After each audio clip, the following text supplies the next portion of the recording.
2 گھنٹہ ایک دن میں ٹائم دیں اور بآسانی اب جو ہے آپ 15,000 سے 20,000 آرام سے کما سکتے ہیں، ویڈیو ایڈیٹنگ میں، ایپ ڈیولپنگ میں، وائس آرٹسٹ میں، کمپوزنگ میں، ٹائپسٹ بن جائیں آپ، وہ کر سکتے ہیں آپ۔ افیلیٹ مارکیٹنگ کیجیے، ترجمہ نگاری کیجیے، سلائی کڑھائی کیجیے، یہ وہ کام ہے جو ہر آدمی کر سکتا ہے لیکن لوگ کرتے نہیں ہیں۔ حالانکہ اگر آواز آپ کی اچھی ہے تھوڑی بہت بھی تو آپ جو ہے وائس آرٹسٹ بن سکتے ہیں۔ کل رات کو ایک صاحب نے مجھے میسنجر پر میسج کیا کہ بھائی میں بہت پریشان ہوں اور کوئی آمدنی کا ذریعہ نہ ہونے کی وجہ سے جو ہے میں دن بدن جو ہے ڈپریشن کا شکار ہوتے جا رہا ہوں۔ یہ تو انہوں نے بہت سادگی سے بات کہہ دی ہوگی، لیکن اس جملے کا مجھ پر بہت زیادہ ہی اثر ہو گیا۔ مطلب بہت زیادہ میں پریشان ہو گیا کہ یار مطلب یہ حالت ہو گئی ہے ہمارے علماء کی، ہمارے بھائیوں کی، کہ وہ بالکل ڈپریشن کے بھی شکار ہوتے جا رہے ہیں۔ اور اس چیز کو مجھ سے جو ہے زیادہ بہتر اور اچھے انداز میں، بلکہ یہ گہرے انداز میں کوئی نہیں سمجھ سکتا تھا، کیونکہ کسی وقت جو ہے میں بھی اسی کیفیت سے گزر چکا تھا۔ میں اتنا ڈپریشن تو نہیں تھا، لیکن یہ کہ بہرحال جو نمازوں میں کیفیت ہونی چاہیے اور جو ہے جو خوشی کے ساتھ زندگی گزارنی چاہیے وہ چیز نہیں ہو پاتی تھی۔ بات بات پر جو ہے چڑچڑاپن آ جانا اور اس طرح کی چیزیں بہرحال آ جاتی ہیں اگر انسان کے پاس ضروریات تک پوری کرنے کی جو ہے اگر پیسے نہ ہو تو۔ اسی لیے جو ہے پھر اس کا ان صاحب نے جو بات کہی کہ اس کا مجھ پر بہت زیادہ اثر ہوا، بہت زیادہ میں تکلیف میں مبتلا ہو گیا، اور یہاں تک کہ جو ہے رات بھر مجھے اس کی تکلیف میں بالکل نیند ہی نہیں آئی، رات بھر نیند نہیں آئی کہ یار میرا بھائی جو ہے کس قدر پریشان ہے، کس قدر جو ہے یہ بندہ جو ہے اپنے حالات سے جوجھ رہا ہے۔ تو پھر مجھے سمجھ میں آیا یار کہ یار آخر علماء جو ہیں اپنے معاش کے لیے کوئی بیک اپ پلان کیوں نہیں کرتے ہیں کہ اگر لاک ڈاؤن جیسے کوئی مرحلہ اگر آ جائے تو اس وقت جو ہے وہ اپنے معاش کا کوئی انتظام کر سکیں، کوئی ایسا ہنر، کوئی اسکل اپنے اندر رکھنا نہ چاہیے آپ کو کہ اگر یہ مساجد بند ہو گئے، مدارس بند ہو گئے یا جلسے جلوس نہیں ہو رہے ہیں تو ان سب کے بعد بھی جو ہے آپ کے پاس کوئی ایسا بیک اپ پلان ہونا چاہیے، کوئی ایسا ہنر، کوئی ایسی اسکل آپ کے پاس ہونی چاہیے جس کے ذریعے سے آپ اپنے معاش کا جو ہے انتظام کر سکیں، بنیادی ضروریات کو پوری کر سکیں۔ جب بنیادی ضروریات ہی پوری نہیں ہوں گی تو ایسے موقع پر انسان بہت زیادہ نا امیدی کا بھی شکار ہوتا ہے، نمازوں میں بھی لذتیں ختم ہو جاتی ہیں، دل نہیں لگتا کسی چیز میں، پریشانی میں مبتلا ہو جاتا ہے، اور یہاں تک کہ جو وہ چڑچڑاپن کا شکار ہو جاتا ہے۔ اور جو ان صاحب نے جو کہا تھا کہ میں دن بدن جو ہے ڈپریشن کا شکار ہوتے جا رہا ہوں، واقعی یہ کیفیت ہو جاتی ہے۔ پھر یہ سارے معاملات اس لیے ہوتے ہیں کیونکہ ہمارے علماء کے پاس جو ہے کوئی بیک اپ پلان نہیں ہوتا ہے، یعنی وہ دین کی جو خدمت کر رہے ہوتے ہیں، کسی مدرسے میں پڑھا رہے ہوتے ہیں، مسجد میں رہتے ہیں، امامت کرتے ہیں یا مؤذنی کرتے ہیں، یا جو ہے کچھ بھی جو دین سے جڑے ہوئے پلیٹ فارم کے تحت اپنی خدمت انجام دیتے ہیں، ان کو چاہیے کہ کچھ نہ کچھ اپنا بیک اپ پلان بھی تیار کر کے رکھیں، ورنہ پھر ہوگا یہ کہ وہ پھر جو ہے بعد میں پھر پریشان ہوں گے۔ پھر وہ اللہ کے رسول صلی اللہ علیہ وسلم کی ایک حدیث پاک بھی اسی مفہوم کی ہے کہ جو ہے غربت کی وجہ سے جو ہے انسان اپنے دین کو بھی چھوڑ سکتا ہے، وہ شرک میں مبتلا ہو سکتا ہے۔ تو اس لیے جو ہے ضروری ہے کہ کم از کم ضروری جو انسانی بنیادی ضروریات ہیں اس کو پورے کرنے کے لیے آپ کے پاس کوئی ذریعہ بہرحال ہونا چاہیے۔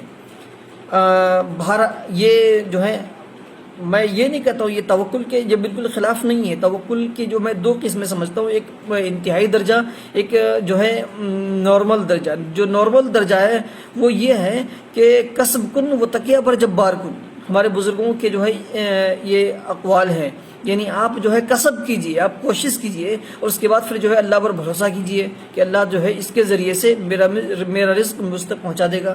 لیکن اگر اس سے انتہائی درجہ یہ ہے توکل کا کہ آپ جو ہے جنگلوں میں چلے جائیں اور پھر واقعی اللہ آپ کا انتظام کرے گا، تو یہ تو بالکل صحیح ہے، چڑیوں کی طرح دوسرے آپ کچھ نہ کریں۔ یہ اگر یہ اعلیٰ مقام اگر آپ کو پیدا ہے تب تو ٹھیک ہے، آپ کو کوئی کچھ نہیں کہہ سکتا ہے، لیکن یہ کہ اگر یہ کیفیت پیدا نہیں ہے تو زبردستی جو ہے معاشرے کے جو کچھ غیر ضروری بندھنوں کے چکر میں پڑ کر کے جو ہے اپنے آپ کو خراب نہ کریں، اپنی جو ہے زندگی کو تباہ نہ کریں، اپنی زندگی کی خوشیوں کو برباد نہ کریں، اپنے جو ہے معاش کا صحیح سے انتظام کریں تاکہ آپ اپنے اور اپنے گھر والوں کا انتظام کر سکیں۔ اگر اتنا نہیں ہوگا نا تو پھر یقین مانے بہت آپ خود جو ہے آپ اس لائق ہوں گے کہ آپ کی خدمت کی جائے. تو دین کی خدمت کیا آپ خاک کریں گے آپ؟ اور جب تک جو ہے آپ معاش سے بے نیاز نہیں ہو جائیں گے آپ کی خدمت میں اخلاص پیدا نہیں ہو سکتا ہے. یہ تو بالکل کنفرم بات ہو گئی ہے. آپ کی خدمت میں اخلاص اسی وقت پیدا ہوگا جب جو ہے آپ کے لیے کم از کم جو ضرورت کی جو ہے چیزیں ہیں وہ مہیا ہو جائیں. اگر ضرورت کی چیزیں بھی مہیا نہیں ہو رہی ہیں اس کا مطلب میرے دوستو جو ہے اس میں ہمیں غور کرنے کی ضرورت ہے. ہم نے کہیں نہ کہیں جو ہے مس کنسیپشن ہمارے اندر ہے. ہم نے غلط معنی سمجھ رکھا ہے توکل اور کسب کے درمیان کا. توکل اور کسب دونوں جو ہے بالکل برحق صحیح چیزیں ہیں لیکن ان دونوں کو آپس میں مینج کرنا بھی بہت ضروری چیز ہے. ورنہ پھر ہوگا یہ کہ ہم جو ہے صرف لوگوں کے تانوں سے بچنے کے لیے جو ہے خود پریشان ہوتے رہیں گے اور اپنے گھر والوں کو بھی پریشان کریں گے. یقین مانے میں اس کرب سے ابھی بھی گزر رہا ہوں. آج پورے رات بھر میں سو نہیں پایا. تقریباً 4:30 بج گئے تھے. یہی سوچتے کہ یار میرے بھائی لوگ کتنے پریشان رہتے ہیں. کتنے لوگ اور اس طرح ہوں گے جنہوں نے ایک بندہ ہے جس نے مجھے میسج کر کے کہا کہ بھائی آپ میری رہنمائی کریں, میری یہ حالت ہو چکی ہے کہ میں ڈپریشن کا شکار ہوتے جا رہا ہوں. تو پتہ نہیں اور کتنے سارے لوگ جو ہے ہمارے بھائی ہوں گے جن کی پہنچ مجھ تک نہیں ہے اور جو بیچارے پریشان ہوں گے. اور واقعی سوسائٹی میں جو ہے آپ کی رہنمائی کرنے کے لیے تو دور کی بات آپ کی خیر خواہی کے لیے بھی کوئی نہ ہوگا. یہ ہمارے معاشرے کا جو ہے یہ حال ہے. تو ہمیں زمینی سطح پر اترنے کی ضرورت ہے. علماء جو ہے اپنے معاش کا زمینی سطح پر انتظام کریں. صرف نظر و نیاز اور جو ہے مسجد کے نذرانوں اور جو ہے مدرسے کے نذرانوں پر ہی ڈیپینڈ نہ رہیں خود, بلکہ اپنے لیے بیک اپ پلان تیار کریں. بیک اپ پلان کا مطلب یہ ہوا کہ اپنے اندر کوئی ایسا ہنر پیدا کر کے رکھیں جس کو ہم جو ضرورت کے مطابق استعمال کر سکیں. مثال کے طور پر سلائی کڑھائی کا کام اگر مان لیجیے آپ سائڈ سے سیکھے رہیں گے تو چاہے پوری دنیا میں لاک ڈاؤن ہو جائے گی لیکن آپ اپنے گھر میں ایک مشین رکھ کر کے جو ہے تھوڑا بہت کام کر سکتے ہیں. اپنے جو ہے روزی روٹی کا جو ہے جو بنیادی ضروری چیزیں ہیں وہ آپ انتظام کر سکتے ہیں بآسانی. لیکن نہیں, ہمیں آئے گی شرم. ہم جو ہے معاشرے کے جو ہے غیر ضروری طور پر جو ہے اصل میں جو سب سے بڑی خرابی جو ہم علماء میں دیکھتا ہوں وہ یہ ہے کہ وہ اپنے اندر جو ہے اپنے دماغ میں جو مطلب معاشرے میں باہر جو ہے کچھ نہیں ہوتا ہے لیکن وہ اپنے دماغ میں غیر ضروری طور پر اپنے آپ کو پتہ نہیں ایک ہوا بنائے رکھے ہوئے اپنی شخصیت کے تعلق سے ان کو صحیح اندازہ نہیں لگا پاتے ہیں کہ میری اپنی شخصیت کا جو ہے صحیح تجزیہ کیا ہے وہ نہیں کر پاتے ہیں. وہ غیر ضروری ایک طرح جو ہے ایک عجیب و غریب تصورات میں رہتے ہیں. تصورات کی دنیا میں وہ جیتے رہتے ہیں کہ میری یہ حیثیت ہے, اگر میں فلاں کام کر لوں گا تو لوگ کیا کہیں گے. وہی لوگ کیا کہیں گے یہ سب سے بڑا روگ ہے جو سندیپ مہیشوری کہتے ہیں نا کہ سب سے بڑا روگ کیا کہیں گے لوگ. واقعی یہ بہت بڑا روگ ہے اور علماء کے لیے تو سب سے زیادہ ہے یہ روگ. بلکہ میں پچھلے کئی سال سے اسی روگ میں مبتلا رہا کہ لوگ کیا کہیں گے, لوگ کیا کہیں گے, لوگ کیا کہیں گے. ارے میں اگر مان لیجیے دکان میں بیٹھوں گا تو لوگ کیا کہیں گے, پیسے وصول کروں گا تو لوگ کیا کہیں گے, کوئی سامان پکڑوں گا تو لوگ کیا کہیں گے. اسی ادھیڑ بن میں جو ہے میری جو ہے تقریباً اچھے خاصا وقت جو ہے اس میں گزر گیا. اور لاک ڈاؤن میں جو ہے مجھے جو ہے بہرحال کچھ نہ کچھ احوال کا بھی سامنا کرنا پڑا اس طرح کی چیزوں کا. تو ایک تو یہ ہے کہ آدمی جو ہے اپنے بیک اپ پلان کو تیار کر رکھے کہ اپنی یا تو جو سلائی کڑھائی کر جو ہے کام سیکھے رہے یا پھر جو ہے ترجمہ نگاری میں آپ لوگ آگے بڑھیں. جو لوگ علماء ہیں ان کو چاہیے کہ ترجمہ کریں, ترجمہ کا فن باضابطہ سیکھیں وہ. اور ترجمہ اور اس میں بھی میں آپ کو بتاؤں کہ لوگ جو ہے صرف عربی زبان اگر جان لیتے ہیں یا انگریزی جان لیتے ہیں یا اردو جان لیتے ہیں, عربی اور اردو جان لیتے ہیں تو سمجھتے ہیں میں بہت بڑا مترجم بن سکتا ہوں, میں مترجم ہوں. حالانکہ یہ صرف عربی جان لینا یا جو ہے انگلش جان لینا یہ ترجمہ نگاری نہیں ہے. ترجمہ نگاری ایک الگ باضابطہ فن ہے, اس میں بھی جو ہے کیٹیگرائز ہے. آپ کس جو ہے آپ لیگل ترجمہ نگار ہیں یا پھر جو ہے آپ جو ہے کس مان لیجیے RTI کے جو ہے ترجمہ نگاری کرتے ہیں آپ یا پھر جنرل ترجمہ نگاری ہے, مذہبی ترجمہ نگاری آپ کرتے ہیں. کون سے ترجمہ نگاری آپ کو آتی ہے؟ ہر ایک کے ٹرمنالوجی الگ ہیں, ہر ایک پر جو ہے الگ الگ باضابطہ PhDیاں ہوتی ہیں اور آپ ہیں جو ہے سب سمجھتے ہیں کہ ہمیں آسانی سے جو ہے کام مل جائے. تو اتنا آسان بھی نہیں ہوتا ہے کہ ہم چیزوں کو تھوڑا سا سیریسلی لیں. پچھلے تقریباً 1 سال سے میں 1-2 سال سے جو ہے میں بھی یہی سوچ رہا تھا کہ یار مجھے بھی جو ہے کچھ نہ کچھ ایسا مل جائے کہ جس سے میں ترجمہ کر سکوں، اور میں بھی اسی ادھڑ بن میں تھا، اور اپنے آپ کو جو سوچ رہا تھا میں بہت اچھی انگریزی جانتا ہوں اور جو ہے بہت عربی جانتا ہوں، میں ترجمہ کر سکتا ہوں، میں اردو تو میری مادری زبان ہے، پیدری زبان ہے، لیکن جو ہے یہ بھوت اس وقت اترا جب میں واقعی لاک ڈاؤن کے مرحلے میں مجھے کچھ جو ہے مسائل کا سامنا ہوا، اور پھر مجھے ترجمہ یعنی کام کی ضرورت تھی، پیسوں کی ضرورت تھی، تو اس کے لیے کام ڈھونڈنا پڑا۔ تو کام کہاں ڈھونڈنے کے میں نے اپ ورک کو چوائس کیا، بہت سارے پلیٹ فارم کو دیکھا تو پتہ چلا کہ اپ ورک جو ہے سب سے بہترین پلیٹ فارم ہے، لیکن اس میں کام ملنا اتنا آسان نہیں ہوتا۔ تقریباً 10 دن مسلسل جو ہے اس میں رات دن لگا کر کے جو ہے میں نے اس پہ غور کیا، اس کو سیکھا سمجھا کہ یہ پلیٹ فارم کام کیسے کرتا ہے، لوگ دیتے کیسے کام ہے، تب جا کر کے جو ہے آدمی کو سمجھ میں آتا ہے کہ ہاں یار اس طرح کام مل سکتا ہے، اور واقعی جو ہے پھر کام ملا بھی۔ تو کہنے کا مطلب یہ ہے کہ آدمی جو ہے اپنے بارے میں تھوڑا سا جو ہے جو ہوا بنائے رہتے ہیں وہ اپنے ذہن میں اپنے بارے میں، ان چیزوں سے وہ باہر آئیں، زمینی سطح پر وہ اتریں، زمینی سطح پر اتر کر کے وہ اپنے کام کریں، یا تو سلائی کڑھائی کا کام سیکھیں یا ترجمہ نگاری سیکھیں، اور باضابطہ سیکھیں ان چیزوں کو۔ صرف جو ہے عربی جان لینا کافی نہیں ہے ترجمہ نگاری کے لیے، صرف انگریزی جان لینا کافی نہیں ہے ترجمہ نگاری کے لیے۔ وہی صاحب جس نے جو ہے مجھ سے یہ بات کہی تھی، تو انہوں نے مجھ سے کہا کہ آپ مجھے کوئی ترجمے کا کام دیجئے، تو میں نے کہا بھئی آپ کا پریویس ورک ہے جس میں آپ نے ترجمہ کیا ہوگا؟ تو جناب نے جو ہے ان کو بات سمجھ میں نہیں آئی، جب اس کا مطلب یہ ہے کہ اس فیلڈ سے بالکل ہی ناواقف ہے وہ، اسی وجہ سے تو وہ بندہ جو انیشیل ٹرمینالوجی ہے اس کو بھی نہیں جانتا ہے وہ۔ اچھا تو اس کا مطلب یہ ہوا کہ ہمارے ہاں علماء کو اس پہ خاص طور پر باضابطہ توجہ دینے کی ضرورت ہے۔ یہ تو مدارس کی طرف سے کچھ نہ کچھ انتظام ہونا چاہیے، لیکن مجھے نہیں لگتا کہ ہمارے مدارس میں جو یہ بیداری آ پائے گی، لیکن بہرحال چونکہ زندگی علماء کو گزارنی ہے تو اس لیے علماء کو اپنی فکر بہرحال کرنی چاہیے ان کو۔ میں ہرگز یہ نہیں کہتا ہوں کہ آپ جو ہیں اپنی زندگی کو صرف اور صرف پیسے کمانے کے لیے لگا دیں، یہ بالکل مناسب نہیں ہے، پیسے کمانا کوئی مقصد نہیں ہے، میں پہلے بھی بات کرتے رہتا ہوں، اور اس پہ انشاءاللہ کبھی آؤں گا تو بتاؤں گا کہ اسلامی تصور کیا ہے پیسے کمانے کا، اور اپنے معاش کو حاصل کرنے کا اسلامی تصور صحیح کانسیپٹ کیا ہے۔ ہمارے یہاں کانسیپٹ ہی کلیئر نہیں ہے، ہم یا تو بہت زیادہ پیسے کمانے کے چکر میں پڑے رہتے ہیں، یا پھر جو ہے بالکل ہی جو ہے دنیا سے الگ ہو جاتے ہیں۔ یہ دونوں کے بیچ میں زندگی گزارنے کی ضرورت ہے، دونوں کے بیچ میں جو ہے ہمیں ایک متوسط درجہ قائم کر کے دونوں کو لے کر چلنے کی ضرورت ہے، اور اچھے حالت میں جو ہے انسان کو جو ضروری چیزیں وہ پوری ہو جائے، تاکہ کسب اور توکل، شکر اور صبر دونوں کے ساتھ، دونوں کے بیچ میں رہ کر کے انسان جو اپنی زندگی گزارے، اور یہی جو ہے اصل ایمان کی کیفیت ہوگی۔ ورنہ انسان جو ہے بہت زیادہ جو ہے پریشان ہو جائے گا، اس وقت بھی جب انسان کے پاس جو ہے پیسے نہیں ہوں گے، اور اس کو بھی جو پریشان رہے گا جب بہت زیادہ جو ہے آدمی پیسے کے چکر میں پڑا رہتا ہے، اور ہوس میں، پیسے کے ہوس میں اور پیسے کے لالچ میں پڑا رہتا ہے۔ ایک دوسری چیز یہ ہے کہ آدمی جو ہے ویڈیو ایڈیٹنگ سیکھے باضابطہ۔ اس زمانے میں سب سے بڑی چیز بڑھتی ہوئی مارکیٹنگ ہے یہ ویڈیو ایڈیٹنگ۔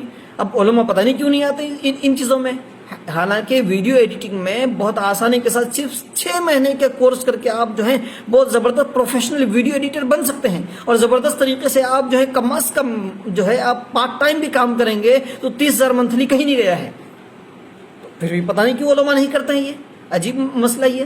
آپ ایپ ڈیولپ کر سکتے ہیں، اتنے سارے موبائل اپلیکیشن ڈیولپ ہوتے ہیں، وہ بھی نہیں ہوتا ہے۔ ویب ڈیزائننگ سیکھ سکتے ہیں، وہ بھی نہیں ہوتا ہے، حالانکہ یہ 6 مہینہ سال بھر کے کورسز ہیں، یہ آرام سے سائٹ سے وہ اب رہ کے سیکھ سکتے ہیں، لیکن علماء کو بالکل توجہ نہیں ہے۔ وہ جو ہے 10 لاکھ 8 لاکھ 5 لاکھ لگا کر کے نوکری حاصل کرنے کے چکر میں تو رہیں گے، لیکن ان اسکلز کو سیکھ کر کے جو ہے اپنی زندگی کو آگے بڑھانے کی فکر ان کو نہیں ہوگی۔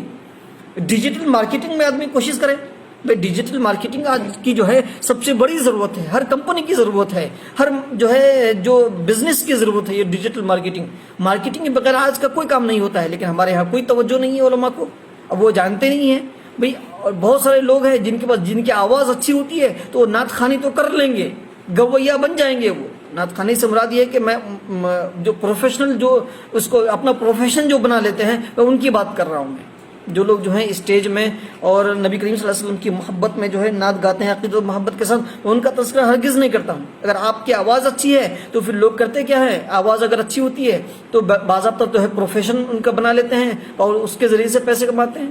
حالانکہ اگر آواز آپ کی اچھی ہے تھوڑی بہت بھی، تو آپ جو ہے وائس آرٹسٹ بن سکتے ہیں، اپنی آواز کو جو ہے وائز آرٹسٹ اب لوگ جانتے بھی نہیں وائز آرٹسٹ کو ہوتا کیا ہے. تو ان چیزوں کو جانے نا، ان چیزوں کو سمجھے نا. جو آج کی موجودہ جو جنریشن ہے، موجودہ جو ضروریات ہے، جو دنیا جس کو چاہتی ہے، جو دنیا میں چل رہا ہے، ہم اس سے بالکل ہی ناواقف ہیں. اور ہم چاہتے ہیں کہ جو ہے بیٹھے بٹھائے جو ہے ہماری ساری ضروریات پوری ہو جائیں. بھائی یہ اس کا پیسے کمانا بہت مشکل بھی نہیں ہے، لیکن اتنا آسان بھی نہیں ہے جتنا علماء نے سمجھ رکھا ہے. اور میں آپ کو بتاؤں کہیں نہ کہیں یہ ہوتا ہے کہ ہم لوگوں میں جو کج فکری ہے اور جو بدعمالی وغیرہ آ گئی ہے علماء میں یا دوسرے عوام میں، اس کی وجہ یہ ہے کہ ہمارے معاش کا ذریعہ جو ہے وہ صاف ستھرا نہیں ہے. جب تک معاش کا ذریعہ صاف ستھرا نہیں ہوگا تو یاد رکھیں صالح معاشرہ کبھی بھی تشکیل نہیں پا سکتا ہے. یہ بالکل دو ٹوک بات ہے. صالح معاشرہ کی تشکیل کے لیے یہ لازمی ہے ضروری ہے کہ انسان اپنے معاش کے ذریعے کو صاف ستھرا کرے.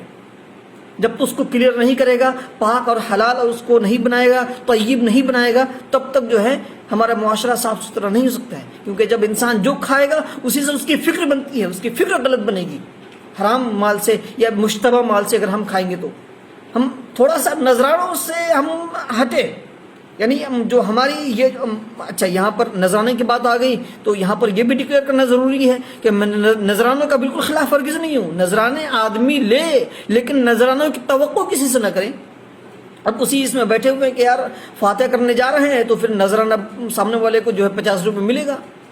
اب سورہ بقرہ پڑھنے جا رہے ہیں تو اتنا ملنا ہے، یا تقریر کرنے جا رہے ہیں تو اتنا دیں گے. بلکہ آج کل تو باضابطہ نذرانے کو مانگ لیتے ہیں. یہ بتائیے اب امامت کر رہے ہیں تو اتنی باضابطہ فکس کرتے ہیں. تو امامت کے لیے تو اب کوئی معیوب یہ بات نہیں سمجھی جاتی ہے.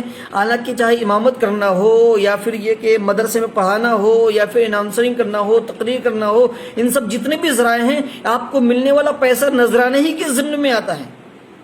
نذرانے کے ضمن میں اس کی آپ کو توقع بالکل نہیں ہونا چاہیے. اور پیچھے آپ کا بیک اپ اتنا اسٹرانگ ہونا چاہیے کہ آپ اس سے بالکل بے نیاز ہو جائیں. آپ کے پاس چاہے ہزاروں روپے نذرانے کے آ جائیں تب بھی کوئی بات نہیں، اور جو 1 روپے بھی نذرانہ کوئی نہ ملے تب بھی کوئی بات نہیں. پتہ نہیں ہمارے یہاں یہ تصور کیوں نہیں آ پاتا ہے. ہمارے جو ہے ذریعے معاش کو بہتر بنانے کے لیے، صاف اور جو ہے صالح بنانے کے لیے، پاک بنانے کے لیے، طیب بنانے کے لیے ہمیں بہت زیادہ توجہ کی ضرورت ہے میرے دوستوں. ورنہ پھر اسی بھائی کی طرح جو ہے آپ کی حالت بھی ہو جائے گی کہ آپ آہستہ آہستہ جب پریشان ہو جائیں گے تو ڈپریشن کے شکار رہیں گے. تو یہ چیز جو ہے بالکل نہیں ہونی چاہیے. میں اب بھی اس بھائی کے لیے پریشان ہوں کہ اللہ جو ہے ان کے لیے کوئی بہتر انتظام فرمائے. بلکہ میں تو ان کو یہ ان کے ساتھ ساتھ دوسرے لوگوں کو بھی یہ گائیڈ کرنا چاہوں گا کہ آپ باضابطہ کوئی ہنر سیکھیں. بھائی صرف 6 مہینے کا ٹائم لگائیں آپ، اور 6 مہینے کا ٹائم لگائیں سیکھنے کے لیے. اور اس کے بعد جو ہے آپ کی چاہے مسجد رہیں یا مدرسہ رہیں، کہیں بھی رہیں، صرف 2 گھنٹہ ایک دن میں ٹائم دیں اور بآسانی اب جو ہے آپ 15,000 سے 20,000 آرام سے کما سکتے ہیں. ویڈیو ایڈیٹنگ میں، ایپ ڈیولپنگ میں، وائس آرٹسٹ میں، کمپوزنگ میں، ٹائپسٹ بن جائیں آپ. وہ کر سکتے ہیں آپ.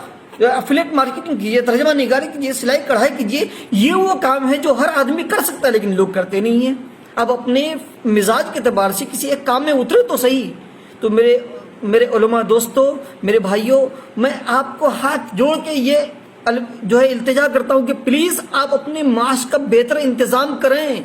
جو آپ کے لیے ضروری ہے، جو ضروریات ہیں زندگی گزارنے کے لیے، کم از کم اتنا انتظام آپ کے پاس ہونا چاہیے. میرے دوستوں اپنے بیک اپ پلان پر توجہ دیں. کچھ نہ کچھ جو ہے آپ ضروری طور پر اسکلز سیکھے رہیں، دین کی خدمت کریں. یہ بہت ضروری ہے. بھئی جب حضرت ابو ہریرہ رضی اللہ تعالیٰ عنہ سے پوچھا گیا کہ آپ نے جو ہے اتنی احادیث کو کیسے جمع کر لیا، آپ نے صاف صاف کہا تھا کہ جو ہے آپ نے واضح طور پر اس وقت کے معاشرے کی جو ہے ایک صحیح عکاسی کر دی تھی. آپ نے کہا تھا کہ بھئی ہمارے کچھ بھائی ایسے ہیں کہ جن کو جو دین بھی سیکھتے ہیں اور ساتھ میں جو ہے ان کو کھیتی باڑی بھی کرنا رہتا ہے، اپنے معاش کا بھی انتظام کرنا رہتا ہے. اور کچھ لوگ ایسے ہیں جو سفر کرتے ہیں اور تاجر ہیں، وہ کاروبار کرتے ہیں. وہ تو یہ 2 طرح کے لوگ ہو گئے. اور میں تو بالکل خالی بیٹھا رہتا ہوں صرف دین سیکھنے کے لیے. اللہ کے رسول کے سامنے صفہ کے چبوترے پر میں دن رات بیٹھے رہتا ہوں. اللہ کے رسول آتے ہیں اور مجھے جو ہے کوئی حدیث سکھا جاتے ہیں، بتا دیتے ہیں، میں اس کو جمع کرتا ہوں. اس لیے جو میرے پاس اتنی حدیث جمع ہو گئی. تو گویا کہ ہمیں 3 طرح کے لوگ چاہیے. ایسے لوگ بھی چاہیے جو بالکل مکمل طور پر اللہ کے لیے اپنے آپ کو وقف کر دیں. اور اس کے بعد ایسے لوگ بھی چاہیے جو کھیتی باڑی کر کے ضروری چیز اپنی ضروریات کو پوری کچھ اسکلز کے ذریعے ضروریات کو پوری کریں، اور ایسے لوگ بھی چاہیے جو بڑے ہائی پیمانے پر جو ہے وہ تجارت کریں، انٹرپرینور بنیں، اور اس کے بعد پھر جو ہے وہ جتنے بھی لوگ کماتے ہیں کسب کرنے والے لوگ ہیں وہ کم از کم 2.5% ورنہ 5% 10% تو لازمی طور پر جو ہے دین کے لیے خرچ کریں، تاکہ ہمارے وہ بھائی جو صفہ کے چبوترے پر بیٹھے ہوئے ہیں، یعنی انہوں نے اپنے آپ کو مکمل طور پر اللہ کے لیے وقف کر دیا ہے، صرف دین سیکھنے کے لیے، دین کے کام کرنے کے، علمی خدمات کے لیے، ریسرچ کے لیے، دین کو آگے بڑھانے کے لیے انہوں نے اپنے آپ کو وقف کر دیا ہے تاکہ ان کے ہم کام آ سکیں۔ اگر یہ سوچ نہیں ہے تو پتہ چلا نہ آپ دین کا کام کر رہے ہیں نہ دنیا ہی آپ کا ہو رہا ہے۔ بھئی یہ کون سی جو ہے یہ حماقت کی بات ہو گئی کہ جو ہے نا آپ دین کا کام بھی ٹھیک سے نہیں کر رہے ہیں، یا تو آپ مکمل حضرت ابو ہریرہ کی طرح دین کے لیے وقف کر دیجئے، اگر اتنا نہیں ہو پا رہا ہے تو کمائیے بھئی آپ، جو لوگ کھیتی باڑی کرتے تھے کم از کم ان لوگوں کی طرح چھوٹی موٹی اسکل سیکھ کر کے آپ کچھ کمائیں دھمائیں، اور اس کے بعد اگر اللہ نے توفیق دی تو بڑے تاجر بنے، 500 کروڑ 1000 کروڑ جو ہے کمائیں، اور 10% جو ہے آپ دیں اللہ کی راہ میں خرچ کریں، پھر دیکھیے کیسے جو ہے ترقی نہیں ہوتی۔ اعلیٰ حضرت نے بھی اپنے 10 نکات پروگرام میں یہ نقل کیا ہے کہ آخر زمانے میں، وہ حدیث پاک آپ نے نقل فرمایا ہے کہ آخر زمانے میں دین کا کام کس سے ہوگا؟ آخر زمانے میں دین کا کام درہم و دینار سے ہوگا، یعنی پیسے سے ہوگا۔ تو لیکن اس کا مطلب یہ نہیں کہ صرف پیسے کی ہوس اپنے اندر پال لیں۔ میں اس پر جو ہے اسلامی کانسیپٹ کیا ہے پیسے کا، اس پر کبھی پھر توجہ دوں گا، یہ مکمل فلسفہ، اس کو سمجھنے کی ضرورت ہے۔ میں نے تقریباً 1.5 سال 2 سال اسی کو سمجھنے کے لیے لگایا ہے، تب جا کر تجارت میں جو ہے میں نے قدم رکھا ہے۔ تو بہرحال میرے دوستو، خلاصہ یہ ہے کہ اپنا جو ہے بیک اپ پلان کو آپ تیار کریں۔ آپ جو ہے جو لوگ اس طرح کچھ نہ کچھ سیکھنا چاہتے ہیں وہ مجھ سے رابطہ کریں، اور میں ان کو گائیڈ کروں گا کہ کس طرح وہ کیا کیا سیکھ سکتے ہیں، ان کا مزاج کیا ہو، ان کے لیے کیا چیز بہتر ہوگی۔ میں فردن یہ کوشش کروں گا کہ ان کو گائیڈ کر سکوں، لیکن پلیز اپنے بیک اپ پلان پر توجہ دیں، ایسا کچھ نہ کچھ ضرور کریں جس سے آپ اپنے لیے، اپنے گھر والوں کے معاش کا جو ہے انتظام کر سکیں، تاکہ آپ ڈپریشن کا شکار نہ ہو سکیں، تاکہ آپ جو ہے کسی کے سامنے ہاتھ نہ پھیلا سکیں، اب باعزت طریقے سے سرخرو ہو کر کے جو ہے زندگی گزار سکیں۔ علماء ہے تو علماء کی شان کے مطابق زندگی گزاریے بھائی، آزاد ہو کے زندگی گزاریے۔ یہ کیا کہ آپ جو ہے کبھی متولی کے جو ہے دریوزہ گری کرنے پر جو ہے آپ مجبور ہو جاتے ہیں، اور کبھی جو ہے مسجد کے ٹرسٹ وغیرہ کے چکر میں پڑے رہتے ہیں۔ ان سب چیزوں سے باہر نکلیے، آپ آزاد رہیے، اللہ نے آپ کو آزاد پیدا کیا ہے، آزاد رہیے، بزنس کیجیے اپنا، اس کے بعد جم کے دین کی خدمت کیجیے، سیدھی بات۔